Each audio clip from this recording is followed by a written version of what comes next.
Hello,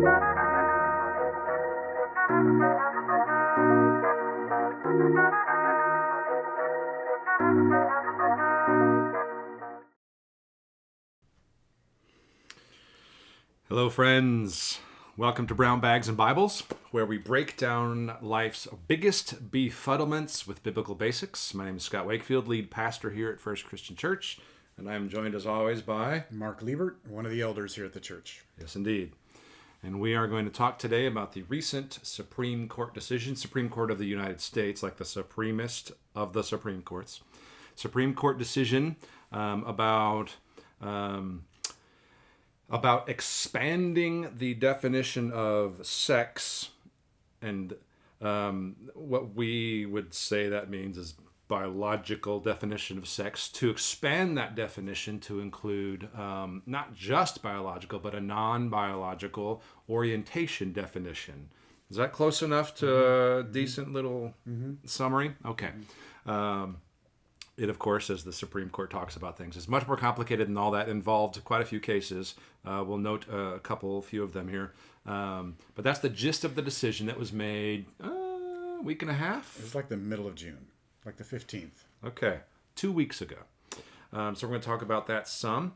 So just a quick little bit of background, and then Mark's going to add some prolegomena. Yes, prolegomena. Some prolegomena, some first words, some things that will help shape our understanding as we get into it here. I want to remind you to jump on in, let us know you're with us and that you're watching. They will be, the Brown Bags and Bibles will be available later on Facebook and on our app, which you can find on your app store at FCC Green, and you can watch it there later.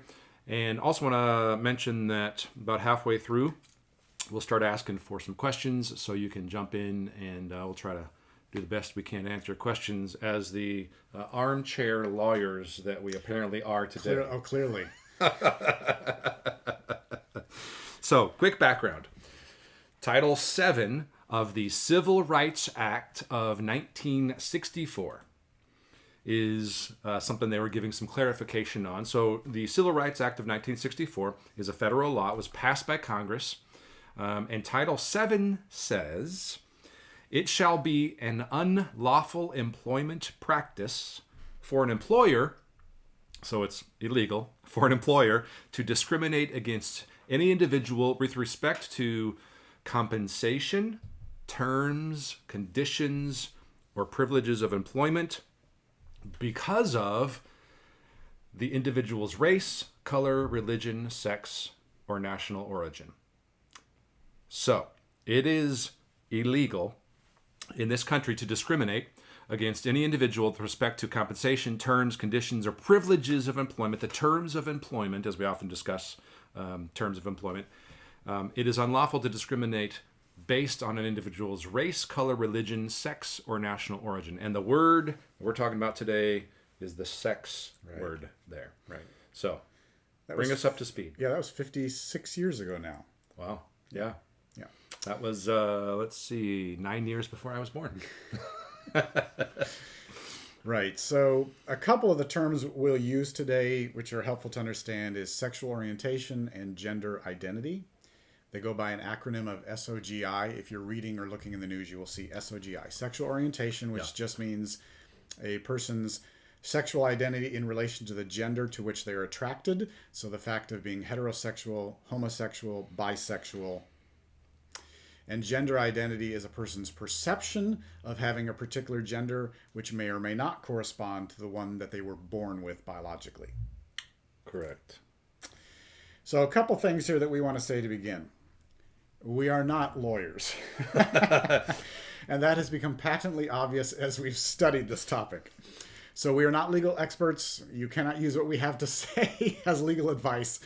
I know personally I'm coming from a standpoint of reading and learning and trying to understand the nuances of a topic that's as complex as this. It's probably illegal to use our... please do not. It's probably illegal to use our advice. Right. Yes. But we say that up front because these are complex issues. You know, if you're watching and you have a legal background, you'll have an arm up on us there. But as a Christian, do want to say at the outset here, since we're talking about sensitive issues, that we do affirm the dignity and equality of all people. Absolutely. Because all people are made in the image of God. Yep. For no other reason alone, all people deserve dignity and equality for that reason. Yep. Period. That applies to every human being. Period. We talked about that a week and a couple days ago in the sermon. Right, and it actually applies to the last 3 weeks where we've talked about race issues. Yeah, sure. Racism issues. Yeah.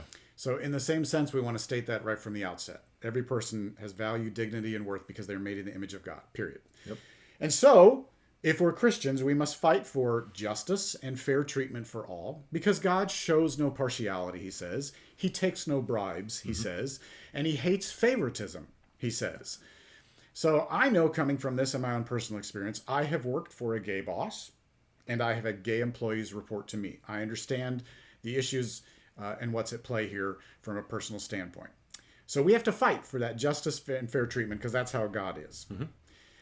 But we use truth to guide our thinking and our decision making, and that truth is found in the scriptures. 2 Timothy 2:15, the word of truth, which is the scriptures. Mm-hmm. That informs our thinking, our decision making, what we define as right and wrong, and how we proceed. It has to be. There has to be a basis for truth. And what's interesting is everyone has a basis for truth. Everyone does. We have to define when we're talking to someone, what is your basis for truth? Yeah. By what standard? Right. What is my basis for truth? Because everyone has one. For some people, it may be what culture says. It may be what feels right to them. But regardless, everyone has a standard for what truth is. We appeal to the book, the old book. Yeah. So we strive to be full of both truth and grace in these conversations. The as fullness Jesus of both, John 1:14. Because if it is just truth, you come across as harsh, uncaring, a lack of compassion. If it's all grace, you come across as not necessarily believing anything in particular, and whatever goes, goes. Mm-hmm. So it is the fullness of grace and truth. Yes. And then the last guideline we apply, Paul said, we speak the truth in love. And if we are doing one to the exclusion of the other, we are not representing God well. So those are the paradigms, the boundaries of the road that we drive on in our best attempts. And we are in a cultural moment that is exacerbating something that was already true, which is that in the wider culture, outside of church world, in the wider culture, the balance is not toward truth. Yeah. The imbalance is toward a muddy definition of love. Right. That means something that is not a biblical definition in the first place. Right. Yeah. So we're talking about tensions that we Christians especially feel because we are trying to balance an imbalance with truth. Right. Yeah. Yeah. Yep. Okay. So the arguments were brought to the Supreme Court in October of last year. Mm-hmm. There were several cases out there that were somewhat similar. They were combined together, and the arguments were made before the Supreme Court in October 8th of last year. One of them, just to give an example, was a funeral home, the Harris Funeral Home. You can look it up. Thomas Rost, not how you say his name, is a Christian who owns a small family-owned funeral business. He hired a man named Anthony Stevens as a funeral director in 2007. All was going well, and then in 2013, Stevens told his employer that he identified now as female. In a letter to the employer. And he intended to have sex reassignment surgery, and that the first step was, quote, to live and work full-time as a woman for 1 year. Right. His plan was to present as a woman at work and wear female attire at work. His employer said this was not going to work out, offered him a severance package. He declined the offer, filed a charge of discrimination with the EEOC, Equal Employment Opportunity Commission, right? Yep. In September of 13, lodged unlawful discharge based on sex and gender identity in violation of what Scott said, Title VII of the 1964 Civil Rights Act. So there were a couple others that were combined with that, but that's the one that seems to come out the most, and the one that's most applicable to us. About. Yes, and it is most applicable for us here. Right. So when the decision itself was made, June 15 of this year, by the Supreme Court. Yep. And they said that word sex in Title VII now has to include the things we defined earlier: gender identity and sexual orientation, which functionally means that the biological definition of sex is no longer the definition. The definition is more the social constructy, my attraction, or how I perceive myself. The locus of my authority to make those decisions in myself. Right. Yeah. So that it's an internal authority as opposed to an external. Mm-hmm. So yeah, and many came out against this, saying in 1964 two main reasons: Congress did not intend or mean anything besides biological gender. That's what they meant by sex. I mean, it's 56 years ago. Nowhere in our culture at the time were they talking about these issues the way we are today. Right. So the argument is you're redefining what the law was, and you, the Supreme Court, the judiciary, are interpreting what Congress passed. Repeatedly, Congress has in fact rejected the expansion of the term to include what the Supreme Court has recently begun to include. Right. They've had plenty of opportunities to change the terminology, right, to widen it, and they have not. And so you have one branch of Congress interpreting what the other branch meant, which is clearly not what they meant, either at the time or in all the intervening years when they could have redefined one branch it. of government. One branch of government. Yeah. Right. So we have what I perceive to be continued overreach of Supreme Court becoming a legislative body. Right. Which means that instead of interpreting in the spirit that Congress said is the case, when clearly they have even said repeatedly we do not want to include this wider definition, Supreme Court says, meh. Right. Yeah. So the decision was 6-3, just giving some of the facts here.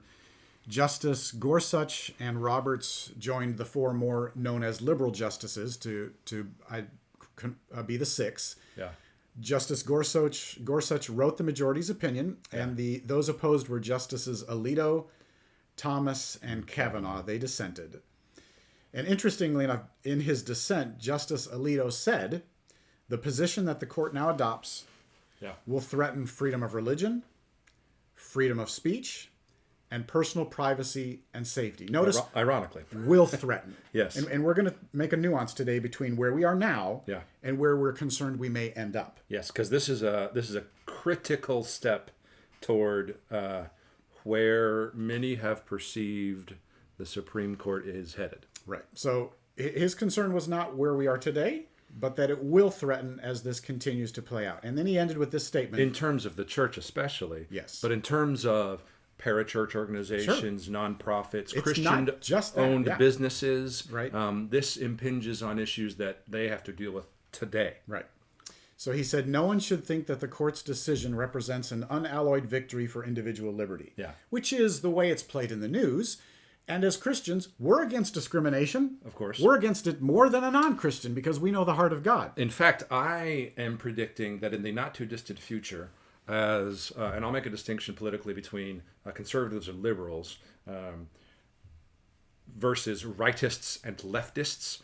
Rightists and leftists don't have an end to their trajectories. Yeah. And so the leftist policies of a Supreme Court decision like this, of a government that continues this direction, of movements that that have underpinnings of cultural Marxism to them, the leftist policies of these kinds of things are going to eventually mean, ironically, in the not too distant future, I predict, LGBTQ, etc. communities are going to need to begin to find safety with Christians who have been experiencing these tensions for a long time, because they're going to find themselves increasingly under fire for something else down the road, because there's not an end to it. That will make sense perhaps later on. But I predict that, I could work in a couple things here. Let's move on. We'll do it as we go. Lest we get to... All right. The word unalloyed there, no one should think that the court's decision, this was what Justice Alito said in his dissent, no one should think that the court's decision represents an unalloyed victory. That just means like a pure, an unadulterated, a total victory for individual liberty. He's saying it's not as much...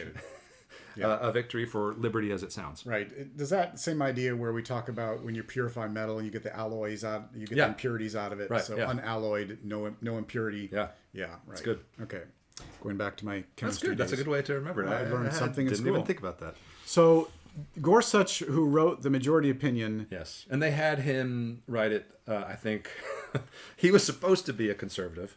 They had him write it, I think, in... Well, he's a textualist, which is really interesting. Yes. Because I was reading that about him.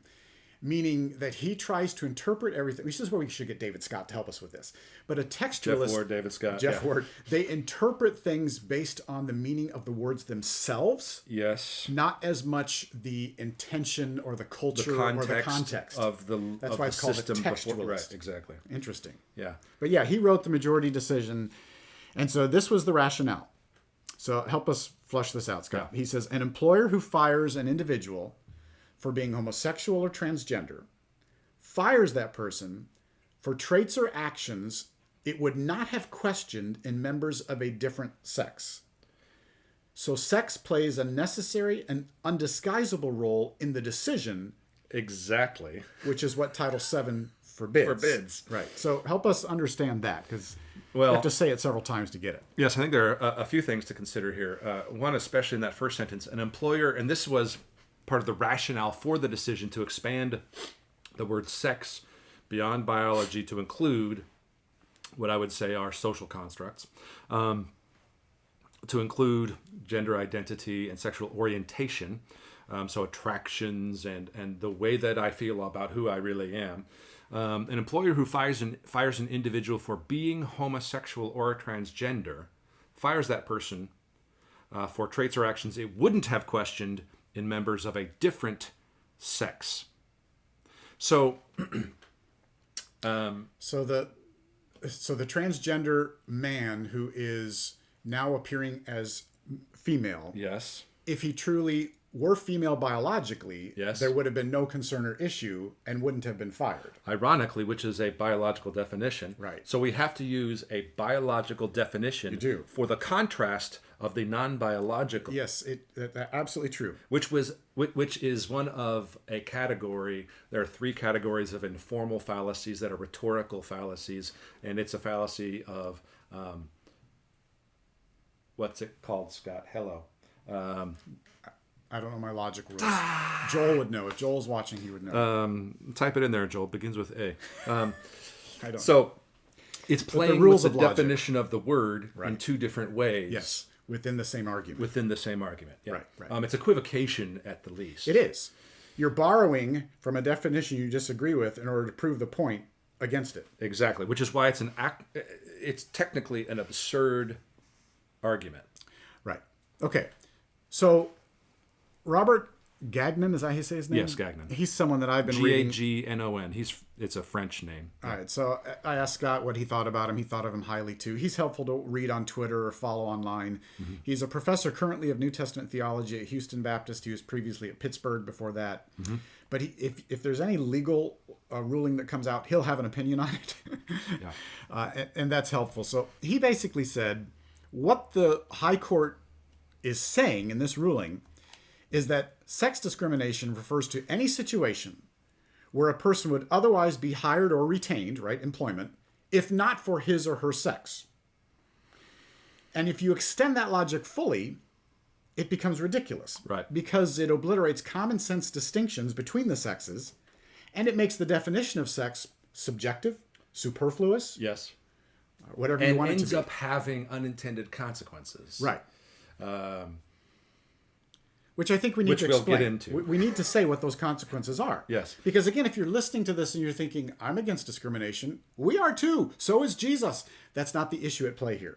It is redefining truth Right. in a way that prevents you from living out your faith in accordance with God's design. Yeah. And we'll talk about that. And it's a fallacy of ambiguity. That was the term I was looking for earlier. Oh, yeah. Fallacy of ambiguity, presumption, and relevance. Those are the three kind of categories. It's at least a fallacy of equivocation, probably also of division. It might be a fallacy of reification, but I just want to throw that word in because it sounds fancy. I'm not sure it actually I have is. no idea what he's saying, by the way. I don't either. I just know that that's Reification is when you take a concept and you sort of concretize it as if the concept as an idea has real, in this case, like legal concretized rights. So, for example, it might be reification because a social construct of an idea suddenly is given biological concrete rights. Okay. So that's why I was thinking it might be reification, but I'm not even sure I'm applying that correctly. So, All right. So here's some examples of if we take this logic to its fullest extreme. yeah, there are some dangerous implications. Right. And that's honestly, that's our biggest concern today is the implications of where this could end up. Yeah. Not necessarily where we are today, but where it could end up. And where it could end up for churches. Specifically. Yes, but today it already opens up a whole bunch of things that have implications that are fundamentally going to change society. And rewriting reality. Yes. Yes. So by the reasoning of the High Court, if all we're doing is saying sex discrimination is any situation where a person would otherwise be hired or retained if it weren't for their sex, by that definition, taken to its fullest extreme, a man must be allowed to join a professional women's sports team if he shows himself to be equal or better than the women, irrespective of whether the man even identifies as a woman. Why? Because denying his employment would be sex discrimination, because if not for his sex, he would be accepted on the team. Right. Now, that is clearly not what the court meant, No.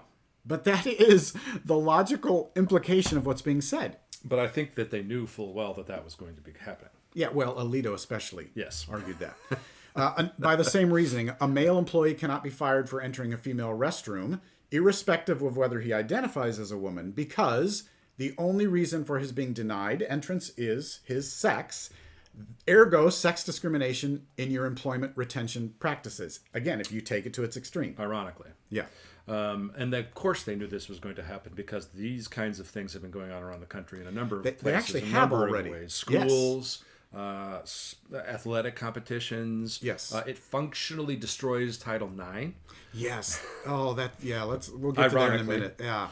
So the bottom line is the Supreme Court requires that we all, this is Gagnon's overarching thesis is the court requires that we all subscribe to the false view that there are no substantive biological differences between the sexes that employers must take into account. So if a man is permitted to behave in a certain way in an employment situation, a woman must be allowed as well, and vice versa. Right. Which means bathrooms are up for grab. Dressing rooms are up for grab. Right. It means men's and women's athletic competitions Right. are functionally not what they have been for all of Right. civil society on the planet. We already know. And common sense tells us this doesn't make sense. But the ruling is using logic that takes us there. So how long can we appeal to common sense is one of my concerns. No longer. Yeah, I mean, that is what I one of would my say. biggest concerns is common sense will not hold up in the court of law when you start redefining things. I would say no longer. Yeah, okay. So there are some concerns that have been obviously raised by a number of evangelical groups, the National Association of Evangelicals, the Billy Graham Evangelistic Association, the Council for Christian Colleges and Universities, CCCU. They've all said by expanding the definition of sex, it'll interfere with employment practices of churches and Christian institutions. If a small business owner who is a Christian even wants to discuss personal beliefs about marriage in a way that seems to be an imposition on employees, that runs the risk of going beyond what is now defined as Title VII in the Civil Rights Act. Right.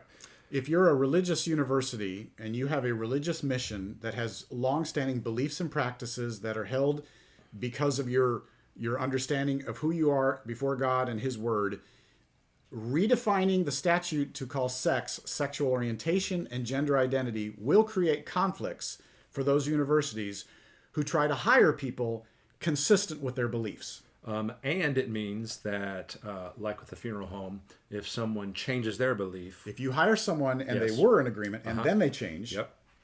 You cannot do anything about that. Right. You are now stuck with not being able to have your religious beliefs guide how you lead people within your organization. Right. Now, there's a religious exception. There are. We'll talk about some protections that still exist today. Yes, there's a religious exception or exemption, I think That is it. is the actual term. The exemption for churches. Right. But that does not apply to nonprofits, Christian colleges, universities, Christian-owned businesses. So, in effect, a Christian-owned business, in so far as we're talking about hiring and firing practices, even how you talk about what you believe about things. So ironically now, if a Christian owner speaks about a definition of the word sex that is biological, and I would also say biblical, then that person runs the risk of at least civil suits, Right. if not worse. Right. However, the other person who says, I believe my orientation is this social construct, I am the standard for it, I want to talk about that all day long, that's now actually legally protected. Right. Right.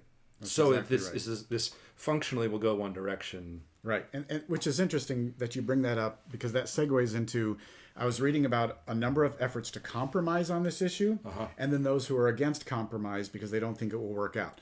So if you do any research and you look up things like the Fairness for All Act or things like that, they are attempts to... Not passed. No, attempts. it's not. Yeah, they're attempts, right. They're attempts to get both sides to find middle ground. So religious liberty defenders and LGBT activists trying to find middle ground that secures rights for both. Yeah. That's the attempt. If you read out there, you will see those that are trying to do that. Most recently, it was introduced in Congress even in December of last year. But the issue is there's a number of people that, and I'm one of those, that don't think that will work for a couple reasons. One is the agenda of those who are pushing for this from the left, from all I can tell, will not be satisfied until everyone agrees completely with their perspective, 100%. Can I say real quick? So Obergefell, when that was the Supreme Court decision to redefine marriage as a what I call so-called same-sex marriage. Right. The day after Obergefell, some attempts to begin to push man-boy love is a way to talk about that a particular interest group talks about what is currently illegal. Attempts to begin to push that kind of legislation began the day after Obergefell. So that is just parenthetically my personal example of that kind of thing going on. Yeah, Right, and the Equality Act, which we can talk about a little bit too, Yeah. was reintroduced as soon as the Supreme Court made this decision 2 course weeks it ago. was, yes. Because it's a slippery slope where the one group's ideology is not that we need diversity of thought and we can all get along. It is our way or the highway. And a Christian has a different perspective, and that is this. And you might be thinking, well, don't you Christians say the same thing? No. A Christian says very clearly, I believe this is right and this is wrong, but I can't force you to believe the way I do. Right. And I will not attempt to force you to believe the way I do. I will pray for that motivation and change to come from the inside out, but I will not enforce it on you externally. Right. No, that's an important distinction. It is a huge, and I will not by law force it on you either. Right. Whereas the other side says, no, by law, you will choose to bow the knee to this ideology. Yeah. So I don't think compromise in the end will work. I have my doubts. And the trajectory is already demonstrative that I don't think that's happening, but who am I? Yeah. So the Equality Act, in case you're not aware, was introduced in 2019, was recently reintroduced immediately on the heels of this recent Civil Rights Act of 1964, Title VII clarification by the Supreme Court. And so the Equality Act would radically change everything. In its simplest form, what it does is it adds sexual orientation and gender identity, which, not ironically, are the two exact ways the Title VII has redefined sex. It adds those as protected classes to already existing non-discrimination laws. Yeah, protected classes is the key. Yes. Protected classes. Yeah, and It would do away with any exemptions or exclusions Right. based on religious liberty. Right. And so that's the fundamental danger. difference. Yeah, that's the danger. Before we talk too much about that, let's talk about what are the protections that are existing today For religious employers. Yeah. And have we given enough of the implications? We could keep going. Yeah, let's give a couple more here.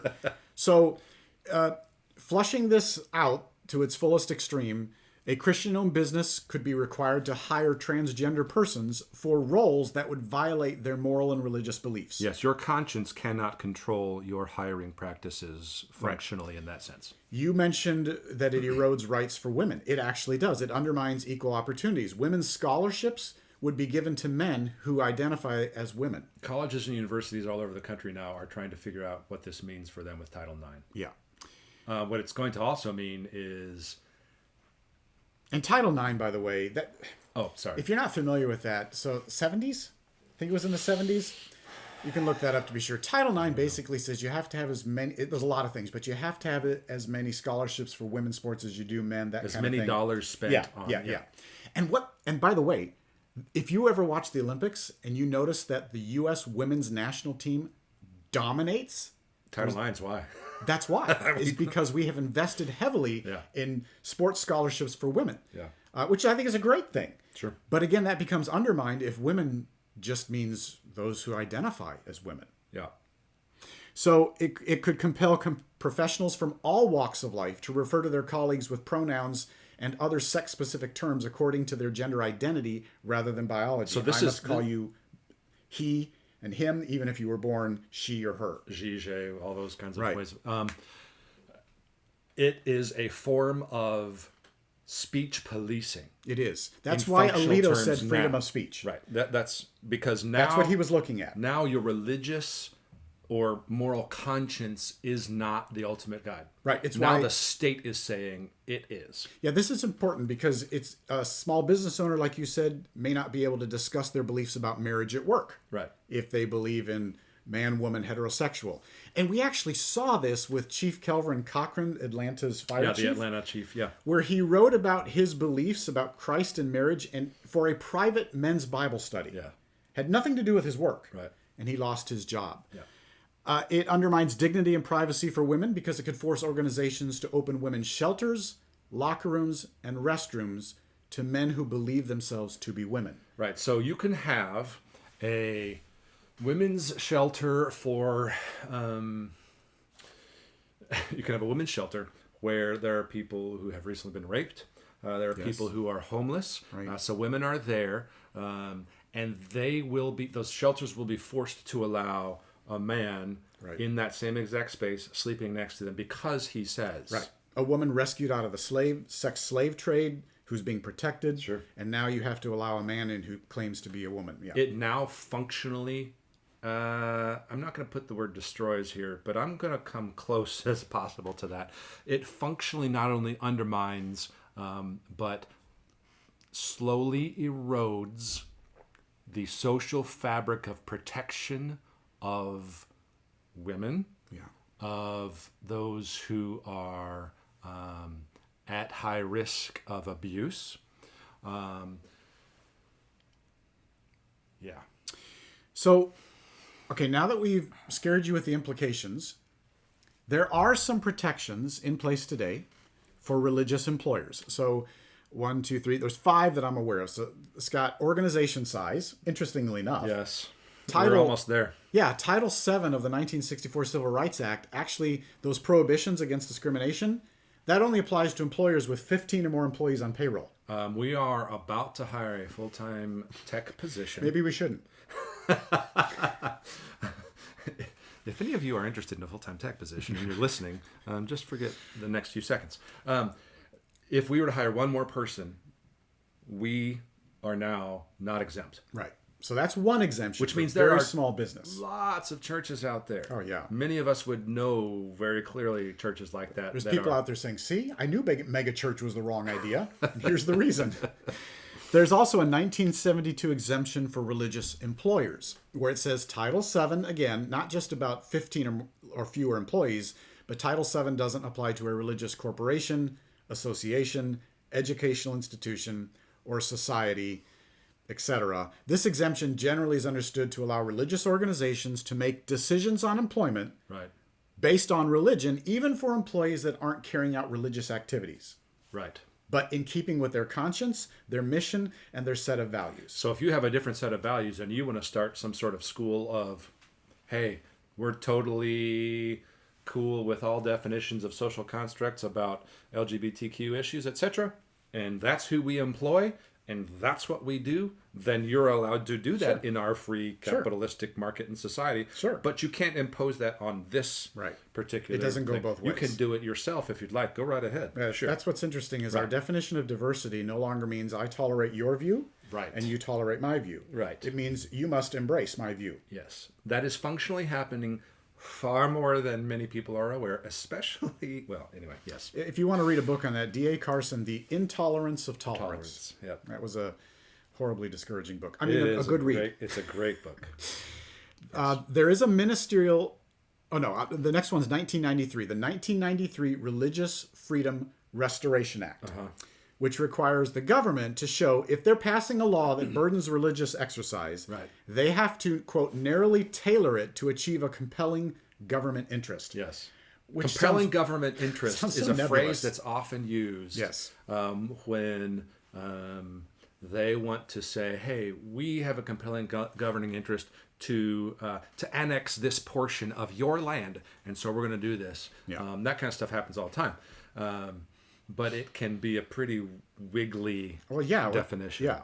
Then you have the ministerial exception, which was as recent as 2012, where the Supreme Court did rule that an exception precludes ministers from being able to sue their employees for LGBT discrimination. In other words, it protects the rights of churches to hire and fire clergy, but it doesn't apply to religious nonprofits or small Christian companies, and it doesn't define who's a minister. Right. So that's a protection, but again, it's not ironclad. And then the most recent thing was, even when Gorsuch wrote his majority ruling, he did say that the Supreme Court is, I'm going to quote now, deeply concerned with preserving the promise of the free exercise of religion enshrined in our Constitution. That guarantee lies at the heart of our pluralistic society. But, unquote. But how that works out. But yes. The interplay in practical terms between Title VII and religious liberty. Title VII and religious liberty, that's an issue they're going to work out in future cases. That's basically what they said. They said, we are still committed to the exercise of the freedom of religion. Hear us say that. But the details on how that works out from case to case, that'll have to be decided in the future. Yes. So it is vaguely encouraging. It is generally optimistic, but it is not in any way you are protected. You are allowed to live your life, run your business, oversee your church according to the consciences and the dictates for which God has given you. It does not clearly say that. So it functionally undermines the Bible as our authority to employ accordingly. Right. Because future cases can mean Equality Act. Right, the Equality Act specifically. Yeah. It can mean, as we've already talked about, implications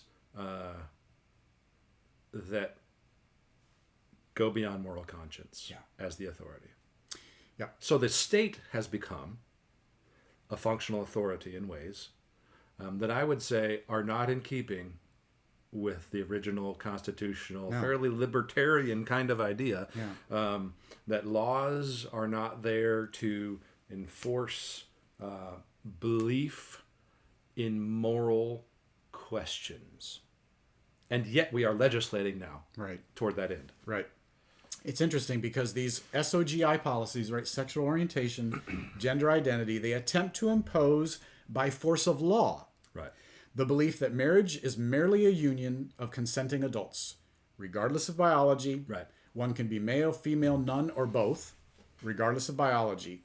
And the laws punish dissent and treat as irrational the beliefs that men and women are biologically rooted and made for each other in an exclusive marriage relationship. That actually becomes irrational and punishable by law. Which means that what I call a biblical definition of marriage, I now am required by the state to redefine my understanding of marriage to include more than a biological man and a biological woman. One biological man and one biological woman. Right. These laws empower the government to use the force of law to silence or punish those who seek to exercise their God-given liberty to peacefully live and work consistent with their convictions. Yes. Yeah. All right. So I know some of that's overwhelming and discouraging. Those protections, though, that we named are in place today. It is not a free-for-all, but as Alito pointed out, he feels like it's headed that way. So the Equality Act would be one that we would highly encourage you to know about, write your congressperson about, and say, do not support the Equality Act. Now, on the surface, who's not for equality? I'm for equality. Sure. And that's why we started that way, but that is not what the Equality Act does. In essence, all those protections we talked about, the Equality Act removes them. It doesn't allow for exemptions based on religious conscience. Yeah. And interestingly, there are already protections for all citizens of the United States in their employment without having to make transgender populations or sexual orientation or gender identity a protected class. Right. Those laws are already there. Yes. And so when laws begin to promote justice beyond everyone to a specific group in a way, because you cannot do something for a particular group without, you can't give protections or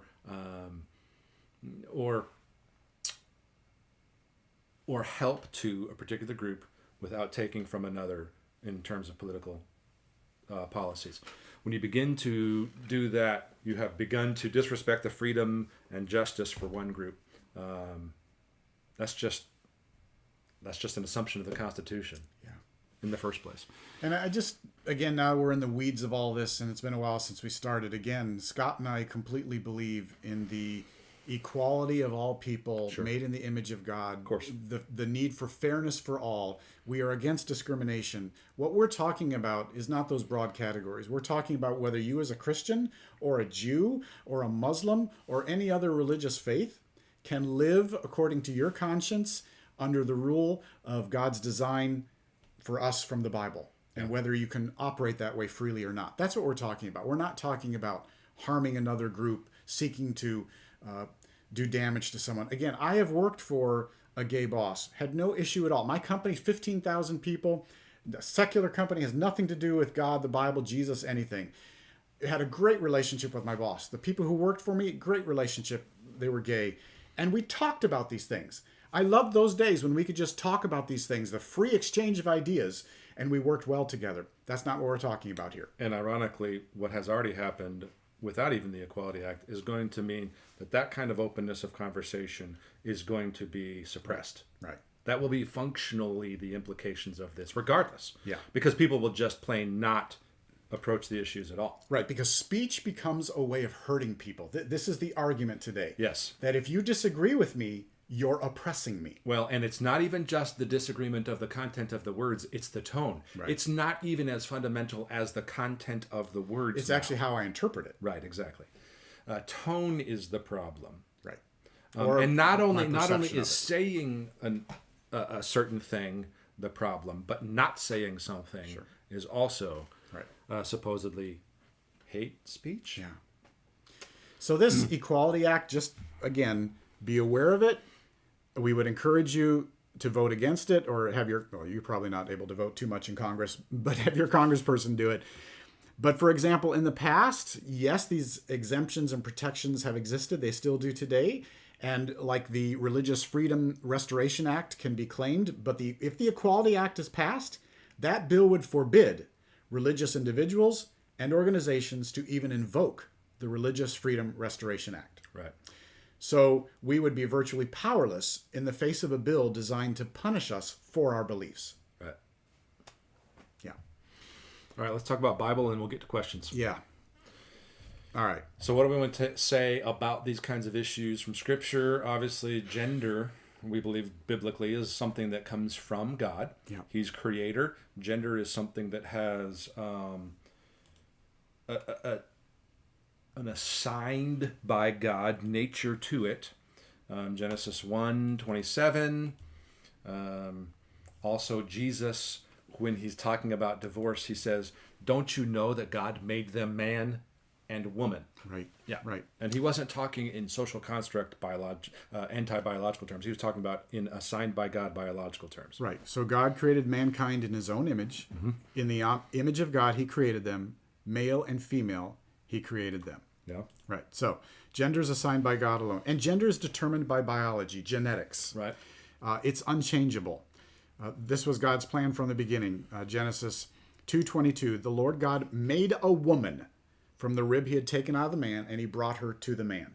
They were similar, but they were distinct. They were unique, and they were meant to complement. Yep. And it was God's design. God made a woman. And there are actual measurable differences between male and female. Yes. Which is why if you are a man and you claim to be a woman, you can win a race Right. because you have more muscle mass. Right. And that is not fair. And we can actually measure that. Yes. And it's demonstrable and it's empirical. I can't win that race. I don't have more muscle mass, but Well, the point remains the same. right. The complementary relational nature of the human race as male and female reflects a created order given by God when he created human beings in his image. Right. So, we affirm the dignity and the value of every human being. We've said this before. We said it in the middle. We're saying it here. And we can affirm this more than the world can. Yes. This is so important. The world has this feeling that things should be fair and people should be treated fairly. But we know why they should. Because they're made in the image of God, which is why we're against racism, which is why we want equality for all, because we understand they have a God-given dignity, value, and worth. They're not just a higher formed biological mess. Our motivation as Christians to love our fellow human beings comes from the God who created us externally. Yes. And not from some internally manufactured motivation that feels like I would want to. Right. The external authority is key. Yeah. You remember the Terminator movies? I think it was in the second one. Arnold comes back and he's now a good guy, but he's going around killing people who are in the way and who are bad. And the young boy says, "You can't just go around killing people." And he's like, "Why?" And the boy says, "You just can't." The boy doesn't understand that every human being has dignity and worth in the eyes of God. We do. Right. But the boy has this innate sense that you just can't do that. Right. That's why I'm saying we as the church understand better the value of each human being. Yeah. Innately. Innate. Yeah. Given. Yes, that's right. So, which, by the way, the Constitution assumes as Yes. inalienable rights. Right. You cannot take them away, and that has to come from somewhere. right. So we would actually say this. I heard this said once, and it's so powerful to me. Gender is sacred, like skin color is sacred, because it's assigned by God. Yeah. It was designed and assigned by God at birth, and so it is sacred to him, and by extension, it must be sacred to us. We don't mess with gender and sex and skin color because those are sacred issues. Well, there's a fundamentally different worldview that assumes that God as creator, capital C, makes the world the way he does. Yes. As opposed to we define the world from below. Right, right. And some argue, well, what about the cases, hermaphrodites or whatever it is? Sure. But the exception proves the rule. Yeah. That you're bringing it up because by and large you realize that's not how it is. Right. Yes. We live in a fallen world. Right. God designed the woman as a unique complement to the man. I love to say a custom-made solution Yes. for the problem. A complement. Right, a complement. Yeah. COMPLEMENT. Not, you're great, but Yeah. we help each other. Which is true. I like women. Yeah, that's true. The woman is to be treasured, Yeah. honored, and protected. This is an unpopular thing I in know. the world, but I think this is absolutely key. The Bible says it, to be treasured, honored, and protected. Genesis 2:23, 1 Peter 3:7. Treasured, honored, and protected. Not because she is incapable, but because that is God's design. Sexual expression is limited to the marriage of one man, one woman. Genesis 2:24 and 25. Again, it's God's design. And here's what's interesting. I know you know this. cannot procreate otherwise. It's Right. just not physically possible. And I know that people like to sort of poo-poo the Adam and Eve, not Adam and Steve, and Christians sound dumb when they say those things. But the truth of the matter is you do not make a new being. Right. otherwise. Right. I heard someone say once, if you were an alien and you came to this planet and you saw that the only relationship between humans that could produce more of them Right. was a man and a woman, you as an alien, knowing nothing about the human species, would say there's something unique about that relationship. And that we can manufacture scientifically other methods and modes of creating human beings apart from that detracts zero from the biology. Yeah. So marriage in Scripture bears a significance. It goes beyond. I mean, it is important for the regulation of sexual behavior. Yes. It is for the bearing and raising of children. Yes. It's for the formation of families, the recognition of certain economic and legal rights as married. All of that's important. But marriage in Scripture between a man and a woman signifies the mystery of the union of Christ and his body, which is the church or his bride. So it carries a significance far beyond just the physical. So all that informs our understanding, our value. Now, having said that, all of human existence, including sexuality, has been deeply damaged by the fall into sin. All of it. We are all sinners. Yeah. We're all broken. And the depravity reaches deeply into all areas of life. So, that's why we have to say, Scott, all human beings deserve to be treated with dignity and respect because they each bear the image of God. Any LGBT person deserves the same dignity and respect. Which is to say also, we don't hold people as valuable and worthy of equitable treatment or equity of fairness or opportunity, which is to say we don't treat people with equality simply because they have the right sex or because they're not LGBT, but because they are made by God, which is to say all people are broken. Yeah. It's not that we are saying that Scripture says that LGBT are particularly broken. Everyone is broken the same amount. Exactly. Right. So it is because God is creator that we care. Right.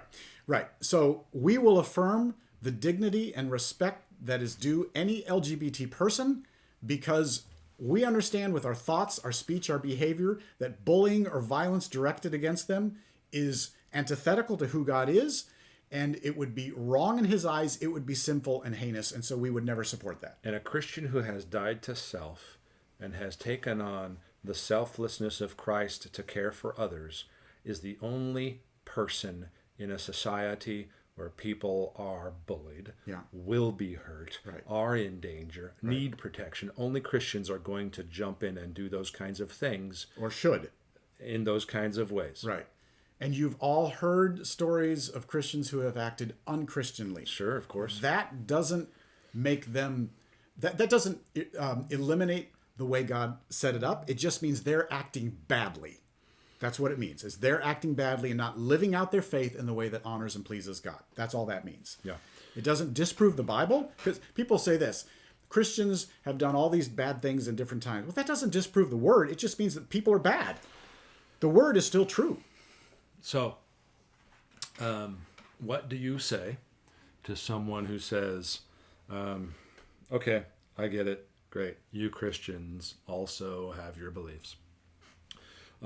But here in recent history, we LGBT or my sexual orientation or my gender identity, in recent terms and recent history, have been especially maligned or not cared for well, and you Christians have been around for 2,000 years. We're the newly oppressed people, and this is just a correction. What do you say to somebody who says, "Okay, yeah, I hear you, but you Christians have been mean to my people, and this is just a correction"? What kind of response would you say to somebody who says that? Well, first of all, I would in no way look back at any behavior where it's been ungodly or unchristlike and justify that. I would call it what it is. Sure. In the same way we look at slavery in our history, and regardless of whether you or I participated in it, we call it what it is. It's a grievous evil. So we Christians should name that and be okay saying That's that. the first thing we say. Sure. If sin has been done against another people group, call it what it is. Absolutely. It's sin, it's heinous, it's grievous, it's evil. Which, by the way, let's say is a form of protection of those who have been hurt. Yes. Okay. So I think that's the first thing, is sometimes we want to gloss over that and say, well, it's just a few here or there. Regardless, wherever it occurs, it's wrong and it's sinful. And I make no excuse for that whatsoever. Sure. So that's the first thing. What else, if anything? Well, I think when we argue over correction, if we were talking about diversity of opinion and thought and the ability to respect each other, that we come from different perspectives on this and you have your view and I have mine, Right. that's a world that we all want to live in my opinion. Yes. But if I seek to impose my view on you against your will, or you seek to impose your will on me against my will, and we bring the law into it to push the other down and penalize them and hurt them, then we've gone beyond overcorrecting. To equality of outcomes. Right. We've gone to punishment. Yes. And so my answer to that was, the solution is not punishment. The solution is an affirmation of the dignity and worth of each human being, where we can respect the fact that you may disagree with me and I may disagree with you, but I still value you. I still hold your dignity. In fact, as a Christian, I should go to death to protect your dignity and your worth. Yes. If I'm living out my faith, I should do that. That's how seriously we take who God is and what he's done. Right. Yeah. In creation. Right. If there's a Muslim who is being, in our country, who is not permitted to live according to their conscience and their beliefs, they can't read their book, they're not allowed to congregate and worship, they can't hold their opinions, I, as a Christian, should actually defend their ability to do that, because I want that for all people, including LGBT. Sure. So that would be part of what I would say. Their conscience, their moral conscience, their religious beliefs are allowed to lead them in the same sense. Right. I would fight for your ability to disagree with me. Yeah. A few questions have been asked here. One is about something you were talking about earlier. Somebody online says, you sound like you are approaching the libertarian perspective in your statement about how Christians don't use law to enforce belief and practice. Is it a libertarian perspective to say you don't use law to enforce belief and practice? Yeah, I think that's a fairly libertarian thing to say. It may just plain also be a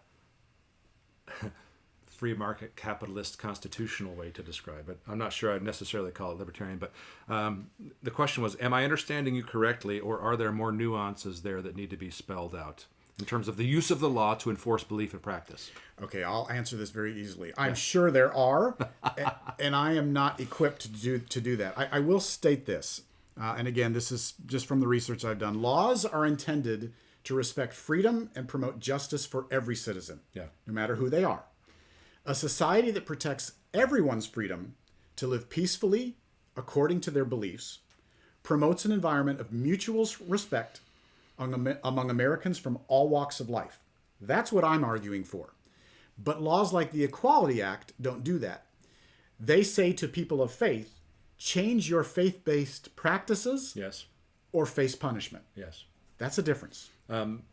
Many people are pretty sure we're headed toward tax-exempt status being taken away from churches and Christian institutions, which people on the surface go like, wait, they don't even have to pay taxes like a company does? Well, then they should pay taxes. Well, it's in the government's interest to say, well, we don't want you to pay taxes so that you can do the good in your community that you do. Right. It used to be understood that the church would help the community. Right, yes.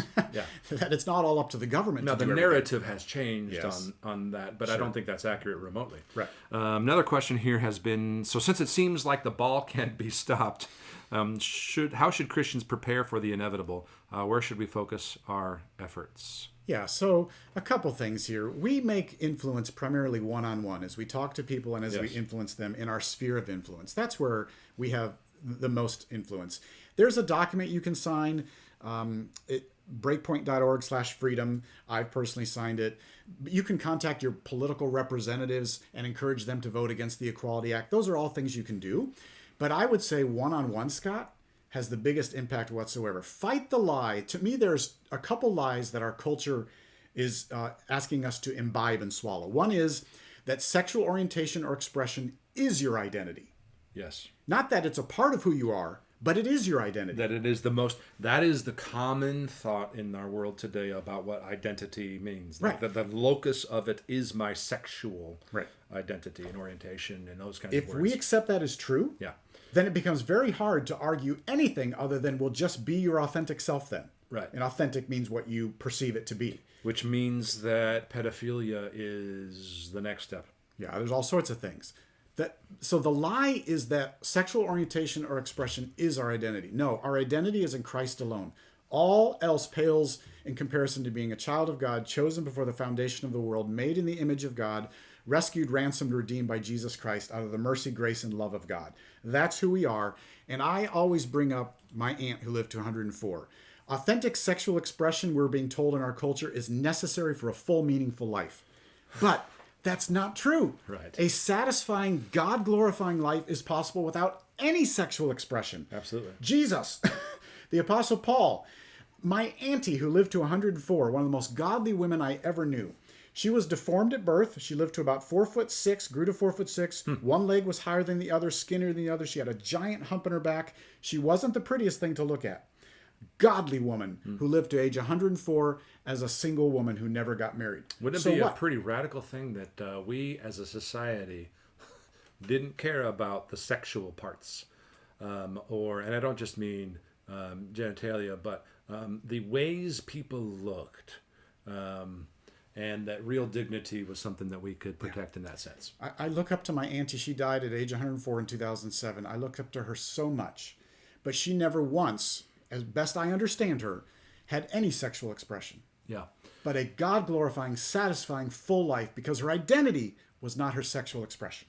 I think I would also add that Christians preparing for the inevitable and focusing our efforts, I would say that you being involved politically at a local level needs to be something that we Christians are a part of. Sure. Which isn't to say the local church has to be a political arm in the sense that most people say it. But what it is to say, as you're talking about at the local level, is that we need godly people in government, leading at a local and at a federal level. Yeah, changes one by one. And the corollary to that, Scott, is Donald Trump is not the answer. And I'm not saying who you should vote for. I'm just saying if you find yourself gravitating toward, well, Trump must be the answer, that is not the answer. Well, there isn't any one person that is the answer. Well, there's one, but it's Jesus. Well, yes. There's not a person in political... But we political... tend to think there will be a political resolution that solves and fixes this. Right. Actually, no, it's a transformation of each heart one by one. Right, and yeah, then that cuts all ways. Right. I would definitely say Biden's not the answer. Well, he's totally for the Equality Act. That's one of his platform things. Yes, agreed. I'm not saying vote for Biden. I'm just saying be careful you don't put all your eggs into the basket of political power and change. Yeah. As we've talked about, messiah-sizing any one person is an error. Right. Thank you for bringing a slight critique to what I was saying. I wasn't saying let's all vote for this guy or that guy. No, I'm not saying that. Well, I've said on here already publicly, I'm a one-issue voter. If it came down to it, I am anti-abortion. Outside of Christian perspective, here's another question. Is there any reason to be concerned with this ruling, or is it a major victory from the secular worldview? Is there any reason to be concerned with this ruling outside of a Christian perspective? Well, I would argue yes. Do you want to live in a society where only those who control the narrative of what must be believed is all that can be believed? Or do you want to live in what is a pluralistic society where it allows other viewpoints to be entertained? What kind of a world do you want? Where if you don't happen to agree with the dominant culture and the laws of the land, you're not permitted to even say so, and you better not even think it out loud. Right. Ironically, we are now less of a pluralistic society after this has been changed. Right. Regardless of the Christian issue or not, what is a better world? A world where we came from, where we can understand that we have differences of opinion, we can engage on those in dialogue. And that's the place where it happens. Right. I respect your view, you respect mine, or there is one view only. As opposed to it all being raised to this other level. Right, imposed by law. Yes. Yeah, so from the top yes, down. I think you can take this completely out of the Christian discussion. Yes. not ironically and totally in parallel with this question and the effects of it, there are many in higher education right now who are atheists. Yes. Who are concerned about exactly these things, Right. about liberty and speech issues, about critical theory Was and Thomas Sowell one? Is he a intersectionality. Christian or is he not? I don't know. I think he's a closet Christian, just doesn't talk about it out loud. Okay. Yeah. But I agree with Scott. If you listen carefully, you will find plenty of people who are not Christian who see these things and say, this is headed in the wrong direction. Yeah, for sure. I mean, Alito may be one of those. Yeah. Alrighty. Thank you for your questions. Thanks for joining in for Brown Bags and Bibles.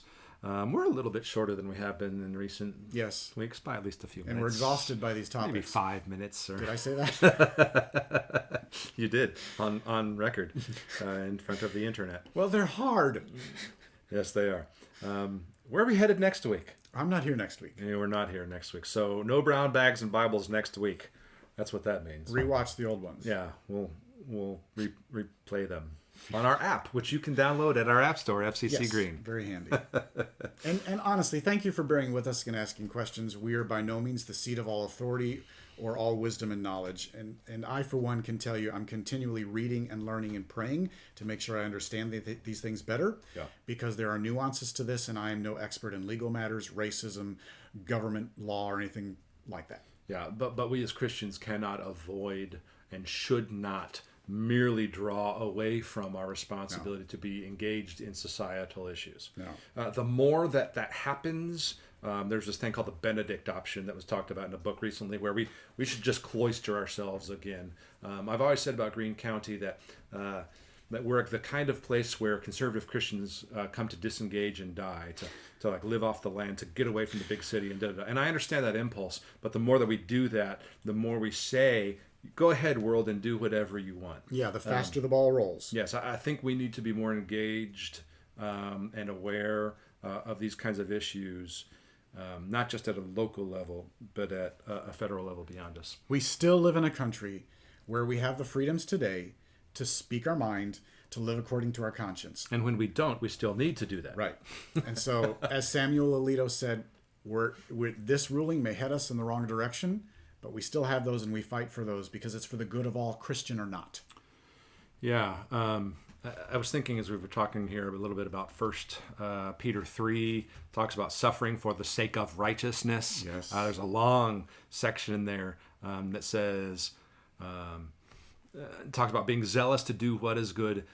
Then it says, but even if you should suffer for the sake of righteousness, you will be blessed. We need to be people. I think this is where we should probably end as an answer to the question about what do we do as Christians where the ball is rolling this direction. We should be prepared to suffer for the sake of righteousness, even if the implications of this recent ruling about Title VII impinge on our lives. Yes. We should be prepared for that and ready for that. And then even if the Equality Act is passed, we should be ready to continue to speak the truth of who God is, of what he has said in his word, ready to suffer for the sake of righteousness, regardless of the implications. Right. And Jesus said, if I could add this, I will build my church and the gates of hell will not prevail against it. Yeah.